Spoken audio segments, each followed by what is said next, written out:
हमारी अब तक की जो ये ऑनलाइन कक्षाएं हुई, उन ऑनलाइन कक्षाओं में हमने कोडेट्स के क्लासिफिकेशन के बारे में पढ़ा है, कोडेट के क्लासिफिकेशन के बारे में जानकारी ली है। अब हम कोडेट के जो विशेष एनिमल है उनका अध्ययन करेंगे।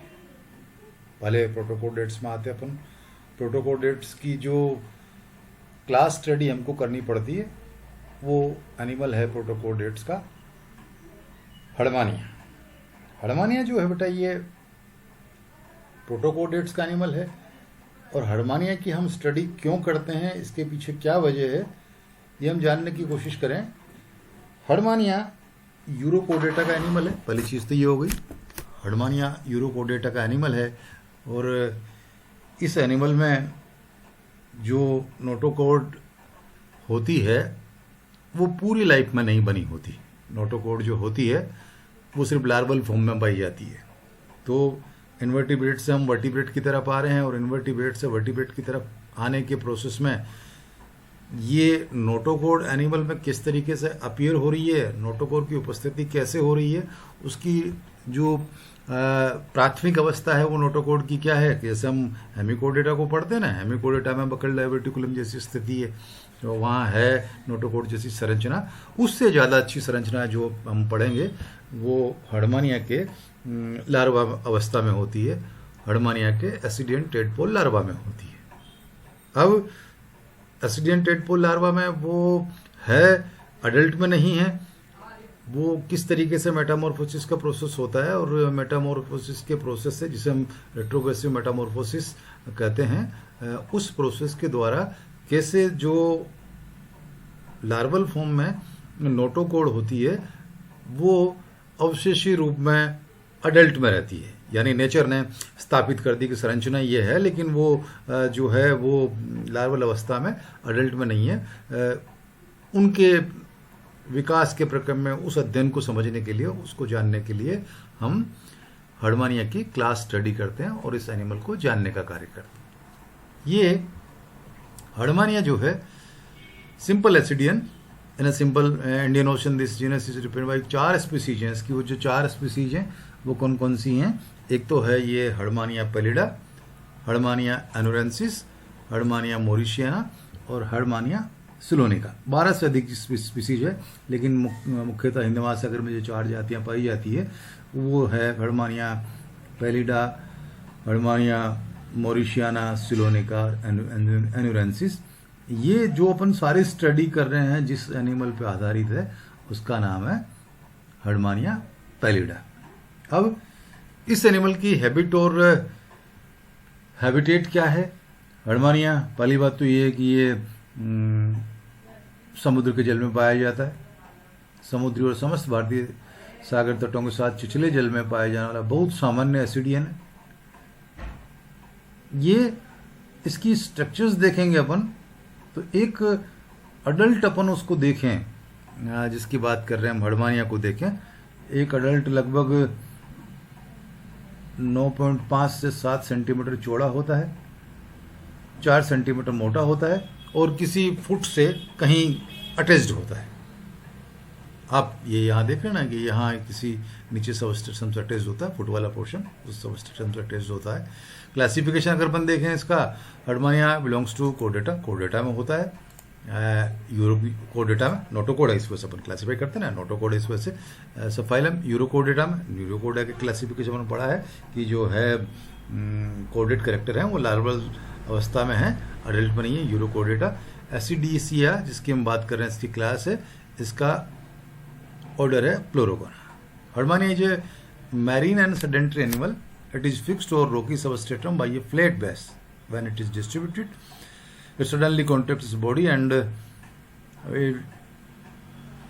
जब आप इसको डिस्टर्ब करते हैं तो ये अपनी बॉडी को कॉन्ट्रैक्ट करता है और पानी की जो एक धारा है वो अपने साइफन से बाहर निकालता है। इसी वजह से हम इसे सी स्क्वर्ट कहते हैं। Hence it is called sea squirt, इसको सी स्क्वर्ट कहते हैं।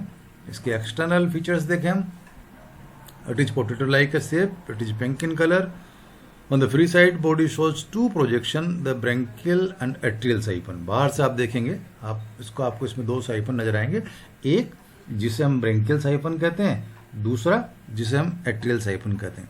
On the free side body showed two projection, the branchial and atrial siphon. The branchial siphon showed थोड़ा आकार में छोटा, the branchial siphon shows branchial aperture और mouth. Branchial siphon जो है उसमें माउथ है, एट्रियल साइफन जो लॉन्गर जो लंबा आकार में है वो है। It bears the atrial aperture, both the openings are bounded by 4 lips, जो कि 4 लिप्स से घिरी हुई हैं। ये आप इसके स्ट्रक्चर्स देखिए। हर्डमानिया के एक्सटर्नल कैरेक्टर्स हम जो पढ़ रहे हैं ना, हर्डमानिया की क्लास स्टडी करेंगे तो सबसे पहले एक्सटर्नल कैरेक्टर तो देख लें उसके। तो एक्सटर्नल कैरेक्टर में ये ऊपर आपको दिख रहे हैं, ये 2 साइफन देखिए, एक साइफन ये हो गया, दूसरा साइफन हो गया इनकरेंट साइफन, एक्सकरेंट साइफन। ये इसकी एट्रियम वाल हो गई, 2 साइफन पाए जाते हैं इसमें। इसकी बात करें ब्रेंकियल साइफन या एट्रियल साइफन। इनकरेंट साइफन या माउथ जिससे अपन कहें इनकरेंट साइफन यानी ब्रेंकियल साइफन।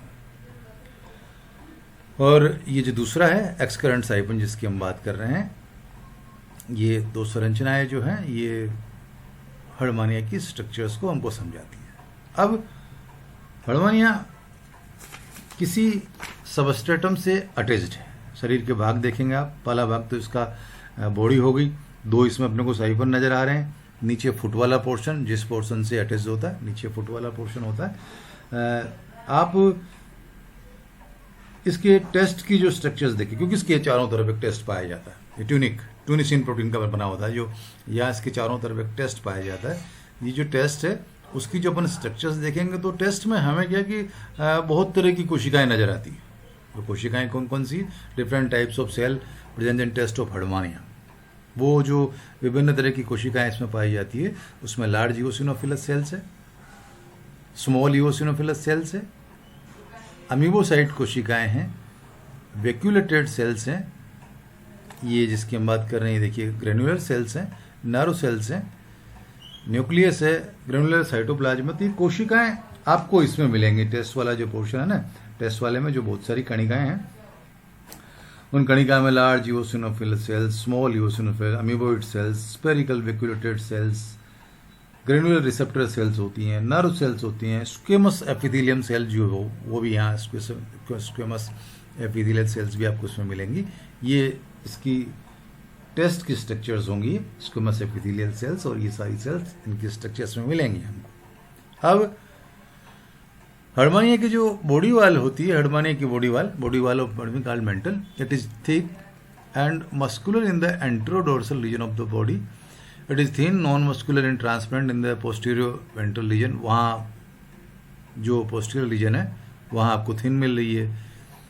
आगे वाला जो पोर्शन है एंटेरोडोर्सल पे रीजन ऑफ द वहाँ थोड़ी सी थिक मिल रही है। ये जो इसकी संरचना जो है 3 चीज़ों से मिलकर बनी होती है, एक एपिडर्मिस, एक मेसेनकाइम एंड इनर एपिडर्मिस, जिसकी हम बात कर रहे हैं।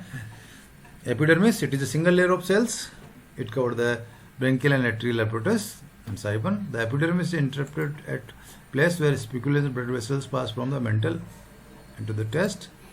Mesenchyme में it develops from the mesoderm. It is connective tissue containing blood sinus, muscle fibers, nerve fiber and cells. The muscle fiber are long and flat. They contain large nuclei.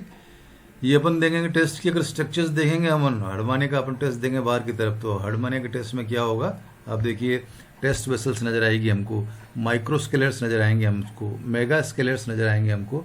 ये इसकी test की जो संरचनाएं हैं उसमें mega स्केलेट्स और ये दिख रहे हैं ना, ये स्केलेट्स जो नजर आ रहे हैं, ये 4 ये मेगा स्केलेट्स हैं, ये 3 नंबर पे जो माइक्रोस्केलेट्स हैं, माइक्रोलेयर्स और मेगा स्केलेट्स दोनों हमको हर्डमानिया में नजर आते हैं। तो अगर हम जब टेस्ट की बात करते हैं, पहली बात तो मैट्रिक्स को ही टेस्ट में, टेस्ट किसका बना, मैट्रिक्स जो होती है ये ट्यूनिसिन नामक पॉलीसेक्राइड्स का बना होता है।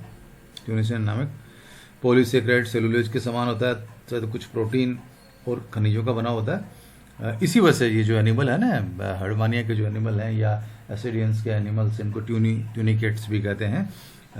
एक तो मैट्रिक्स हो गया जिसमें ट्यूनिसिन होती है, एक कॉर्पस्कल्स जो कणिकाएं हो गई, कणिकाएं जो अपन बात करती है कि लार्ज इओसिनोफिल सेल से, स्मॉल इओसिनोफिल सेल से, अमीबोइड सेल से, स्पेरिकल सेल से, स्पेरिकल वैक्यूलेटेड, ग्रेनुलर सेल से, नर्व सेल से और स्क्वेमस एपिथेलियल सेल से। इसके अलावा इसमें आप देखेंगे इंटरएक्टिंग जो फाइब्रिल्स हैं, ये फाइब्रिल्स मिलेंगे अपने को इसमें। फाइब्रिल्स मिलेंगे और ब्लड वेसल्स मिलेंगी, स्पिक्यूल्स मिलेंगे। स्पिक्यूल्स दो तरीके के मिलते हैं इसमें, एक मेगा स्केलर्स होती है, एक माइक्रो स्केलर्स होती है। जो मेगा स्केलर्स होती है दो तरह की होती है, एक पिपेट रूपी होती है, एक स्पिंडल शेप्ड होती है। ये पिपेट रूपी और स्पिंडल शेप्ड दो तरह की इसमें हम बात कर रहे हैं। स्केलर्स होती है मेगा स्केलर्स। माइक्रो स्केलर्स जिसका आकार छोटा है, 40-80 माइक्रोन तक होता है इसका आकार, 40-80 माइक्रोन तक आकार होता है, उनका आकार बड़ा होता है मेगा स्केलर का। जो पिपेट शेप्ड है वो 3 से 5 मिलीमीटर तक होती है। ये जो स्पिंडल शेप्ड है 1.5 से 2.5 मिलीमीटर तक लंबी होती है। तो ये यहाँ हमको जिसकी हम बात कर रहे हैं हर्डमानिया, अगर आज हम एक्सटर्नल फीचर्स देख रहे हैं, हर्डमानिया कहीं किसी सबस्ट्रेटम से अटैच्ड है, हर्डमानिया कहीं किसी सबस्ट्रेटम से अटैच्ड होता है फुट के द्वारा। ये जो दो इसमें साइफन होते हैं, एक ब्रेंकियल साइफन होता है, एक एट्रियल साइफन होता है। दो साइफन बाहर से आप इसकी बॉडी को देखेंगे तो उसमें हमें टेस्ट वाली जो स्ट्रक्चर्स है, उस टेस्ट वाली स्ट्रक्चर्स में हमको पहले मैट्रिक्स मिलेगा, कुछ कार्पस्कल्स मिलेंगे, फाइब्रिल्स मिलेंगे, ब्लड वेसल्स मिलेंगे और स्केलर्स मिलेंगे। स्केलर्स में माइक्रो स्केलर्स है और मेगा स्केलर्स है। ये हर्डमानिया की जो बाहरी जो आवरण है, बाहरी आवरण हमको इस तरीके से नज़र आता है। अब आगे आने वाली जो क्लास होती है, उन आगे आने वाली क्लास में हम इसके बाकी के बॉडी के जो सिस्टम है उनके बारे में अध्ययन करेंगे। आज हमने ये जाना हर्डमानिया की हम स्टडी क्यों करते हैं। हर्डमानिया की स्टडी इस वजह से करते हैं कि विकास के प्रोसेस में हमें ये पता चले कि ये ऐसे एनिमल हैं जिनमें जो नोटोकॉर्ड है वो अडल्ट में नहीं है, लेकिन इनका जो लार्वा होता है उस लार्वा में नोटोकॉर्ड होती है और वो रिट्रोग्रेसिव मेटामॉर्फोसिस के द्वारा रेजिडुअल स्थिति में अडल्ट में आ जाती है। उनके अध्ययन के लिए ही हम हर्डमानिया पढ़ते हैं। आज हमने इसके एक्सटर्नल कैरेक्टर ऑफ हर्डमानिया पढ़ा, बाकी अपन आने वाली क्लास में पढ़ेंगे।